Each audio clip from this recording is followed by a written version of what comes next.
Coverage of the NBA here on 2K Sports. A happy Sunday evening to you and yours with Hall of Famer Doris Burke and Greg Anthony. This is Kevin Harlan. On the sidelines, we have David Aldridge reporting. So with Cousins on the bench, here's how the floor looks for Greg Popovich. We've got Brown. Malone is out there with Karl Anthony Towns. Then it's Wall, and it's McGrady in at the shooting guard position. And for Utah, we've got Petrovic. He's out there with Gary Payton. Gasol out there with Carter. And it's Shays in at the power forward. These may not be the teams, Doris, we see in the conference finals this year, but we can expect to think them to be a threat for years to come. Kevin, we say they're not going to advance to the conference finals simply because of the lack of experience. Talent is not an issue. We are looking at what is likely the next generation carrying the sport forward. And boy, we are excited to see them. Well, the Utah Jazz, GA, have one of the highest win percentages in NBA history. And they're probably the greatest franchise to never win a championship. They made the finals twice. Unfortunately, they had to face Jordan and the Bulls both times.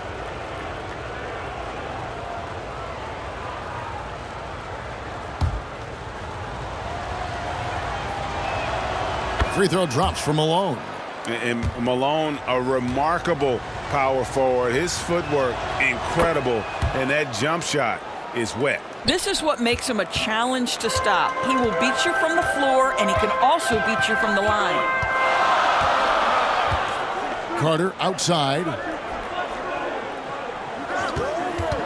From deep.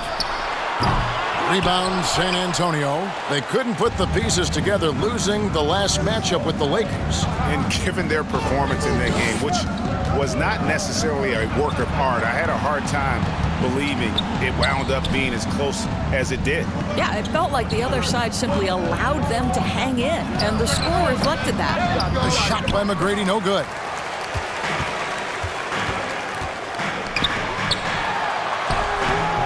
Shays can't hit. On the wing, Brown. First quarter, just over a minute played. Drops in the tray. Well, this is where having a tighter handle helps Jaylen Brown in pick and roll play. Just gets to his spot and scores it. Payton passes to Carter. Now Gasol. In deep. Off to a good start as he hits his first shot attempt. This guy is a pick-your-poison kind of player. Very hard defensively to cover all your bases with him. Here's Wall. And the rebound goes to Pau Gasol. Boy, in that close, he's almost automatic. But boy, that's pretty good defense. Wow. And the shot goes down. And this is what leaders do. Payton showing a willingness to get it to the open man. McGrady left side. Wall against Payton. Now here's Wall. He's tightly guarded. Got him with the pump fake, but couldn't finish.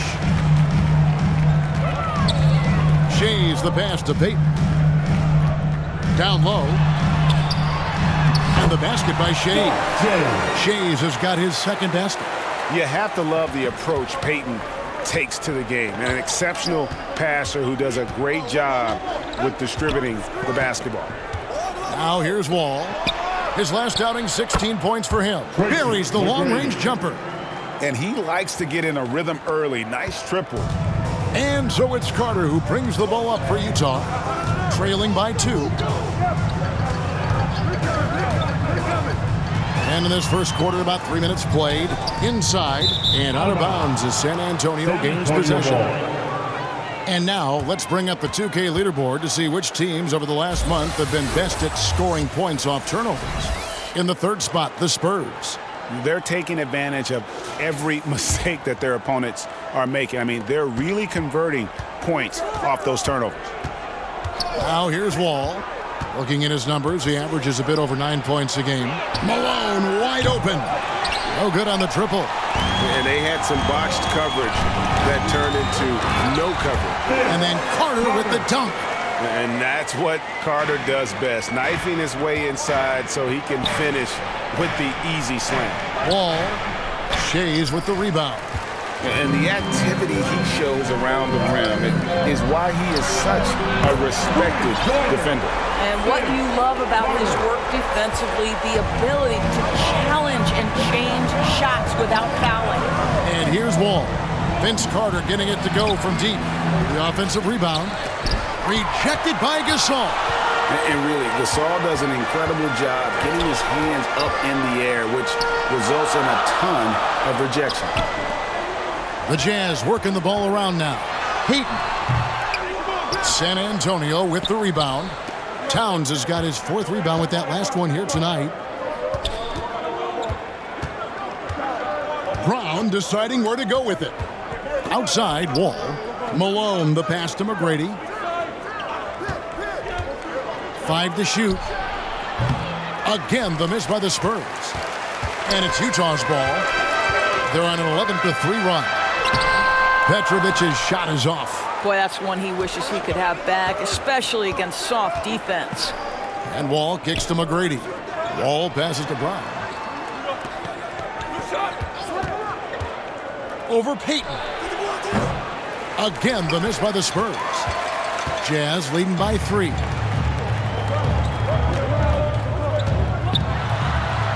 And it's blocked. Carter against Wall. And the bucket is good. 3-point play chance here for him. What a play by Wall. It's going to take more than that to slow him down. And he's got his first chance at the line here. Wall at the line for 1.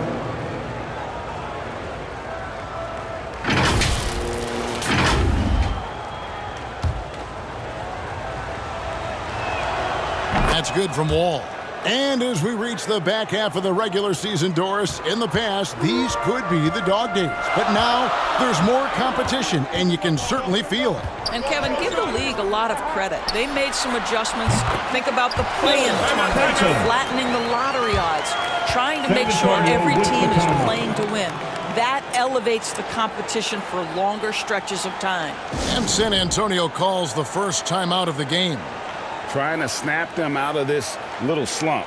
Just feels like the basket is looking awfully small to them right now. They're having a hard time getting anything to fall. Johnson, he's checked in for Utah. Then for the Spurs, DeMarcus Cousins is checked in for Karl Anthony Towns. And Russell Westbrook is subbed in for John Wall. And looks like the illegal pick was set. Yep, that's right. That'll get their attention. And not the most common call you'll see in the NBA, but hard to argue that pick wasn't illegal. It is really difficult to get your feet completely set, to stay completely still. It's almost surprising to me that it isn't called more often. And I love the way he uses his size there to make sure he gets that board. Here's McGrady. Shoots in deep. Malone dishes to McGrady.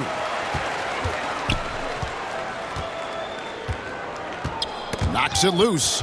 Carter with it. Picked up by Brown. To the middle.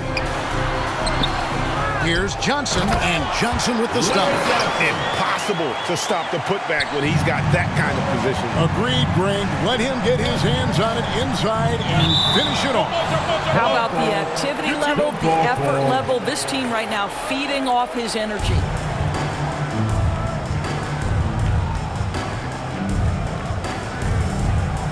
So it's the Jazz now.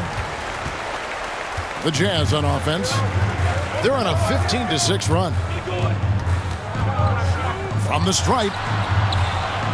Carter inside the three-point line. Here's Shays. Whistle blows. Bucket is good. He'll have a chance at the line to make it a three-point play. And really, it's been a major aspect of their offense in the early stages here. Their success working the ball inside and getting points from close range.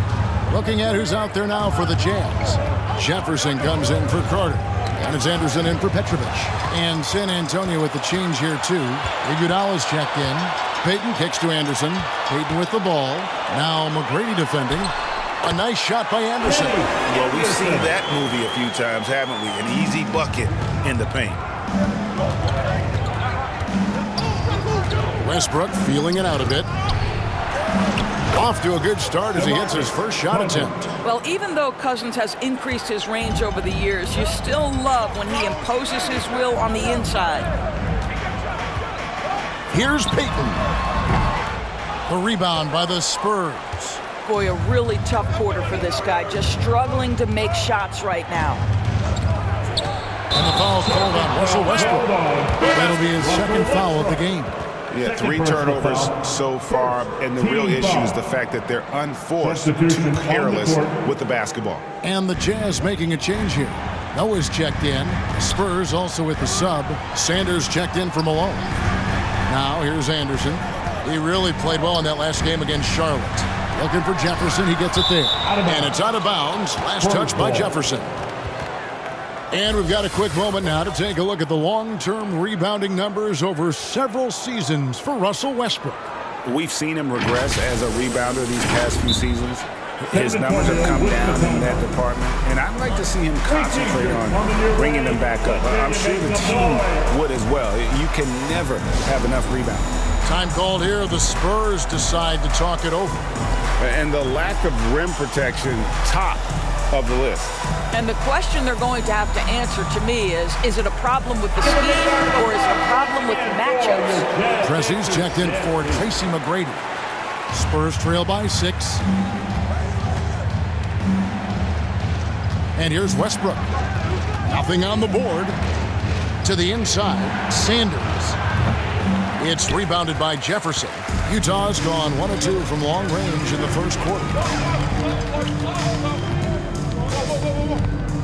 There's the drive, and he banks in the layup. And the Jazz lead by 8. Oh, look at Jefferson blitzing the defense, going on the drive and just exploiting a gap in the coverage. Westbrook against Anderson. Westbrook with the bucket. Westbrook. You can't just stop when there's a pick set up. Gotta fight over it as a defender. You know exactly what that takes. It takes energy, it takes activity, it takes intensity. And the whistle stops gameplay. It's not a clean block shot. Instead of shooting foul, and we'll see free throws coming up right here. And now we'll get perspective here on how the hustle game has been going for the Jazz. They have started this game looking to push the tempo, and it's working for them. Great job of scoring in transition. Yeah, they've also been alert and active on the defensive end, creating turnovers and turning those into points on the offensive end. Westbrook can't get it to go. And you know, you can't impact a shot that close any better than he did on that possession. Boy, whether he blocks it or simply alters it, the result is pretty much the same. Now here's Noah. Pass to Tripucka from deep three-point territory. Offensive rebound.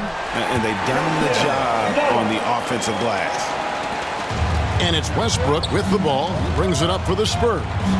9-point game. Last time they met was in San Antonio. And they'll want to show that they're a much better team than they demonstrated last time out against these guys. At the very least, avoid another blowout. Well, so many of their problems stem from turnovers. They simply could not take care of the ball, and it cost them in that matchup. Anderson wide open. Cousins pulls it in. Cousins has got 4 rebounds now tonight. Here's Pressey. Trying his luck from deep. It's hauled in by Noah. To the paint. Here's Johnson. And it's good for 2. Johnson's got his second bucket of the game to go. Yeah, off to a strong start here early. 6 points off second chance buckets. It's 9 seconds separating the shot clock and game clock. Well, there's a level of physicality that Russell Westbrook plays with, right? He has a willingness to seek and find contact. For San Antonio, they've gone 3 for 3 at the line tonight. And typically a strength of theirs, 79% on the season.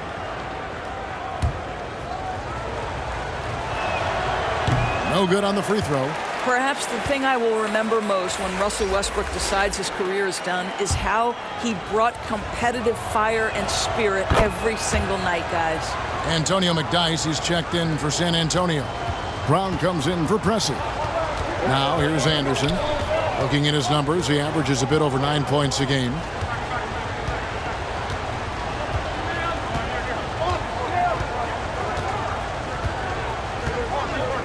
Shot clock at 6. The pass to Jefferson. Takes the 3. That shot off the mark. And so it's Utah heading to the bench with a 7-point lead as we wrap up the quarter.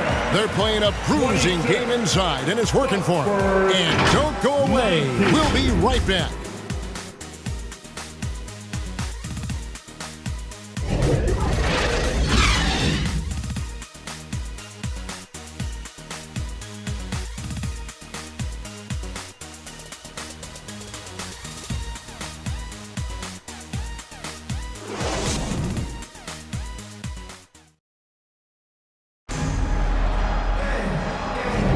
And hope you've enjoyed the broadcast so far. Halfway through the first half in this one. And guys, what we've been watching with the Jazz, what are you guys seeing out there? You got to credit their defense, communicating, rotating, making plays on the ball. Yeah, I think they wanted to come out of the gate strong, and they have. They've taken the early lead here.